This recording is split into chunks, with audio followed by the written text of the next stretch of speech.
बिस्मिल्लाहिर्रहमानिर्रहीम। अस्सलाम वालेकुम वरहमतुल्लाहि वबरकातुहू। दोस्तों, ईमान का तकाजा है कि इंसान हर वक्त अल्लाह सुब्हानहू व तआला का शुक्र अदा करे। हदीस पाक में आता है कि मोमिन के करीब कोई भी मुसीबत या राहत नहीं आती जब तक कि अल्लाह ना चाहे। तुर्की के एक मुसलमान ने शुक्रगुजारी की जो मिसाल कायम की है, वो देखकर पूरी दुनिया में इस्लाम का नाम रोशन हो रहा है। इस मुस्लिम नौजवान का ड्राइविंग के दौरान शदीद एक्सीडेंट हो गया था। आप इसकी गाड़ी से अंदाज़ा लगा सकते हैं कि एक्सीडेंट कितना शदीद था।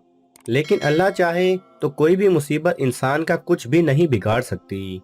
इस इंसान पर भी अल्लाह का खास करम हुआ और इसे एक खराश तक ना आई। इस तुर्क मुसलमान ने इस हादसे के बचने के बाद अपनी फैमिली या पुलिस को कॉल करने की बजाय अपने खालिक व मालिक अल्लाह सुब्हानहू व तआला का शुक्र अदा किया और शुक्राने की नमाज अदा की। जब पुलिस वहां पहुंची तो ये शख्स नमाज अदा कर रहा था। दुआ है कि अल्लाह सुब्हानहू व तआला हम सबको भी ऐसे जज्बा ईमानी अता करे और अपना शुक्रगुजार बंदा बनाए। आमीन। अगर आपको ये वीडियो पसंद आए तो इसे लाइक और शेयर कीजिए। किसी भी किस्म के सवाल और इजहार राय की खातिर कमेंट्स कीजिए और मज़ीद ऐसे दिलचस्प वीडियोस देखने के लिए हमारे चैनल को सब्सक्राइब करें और साथ में बने बेल आइकन पर लाजमी क्लिक करें।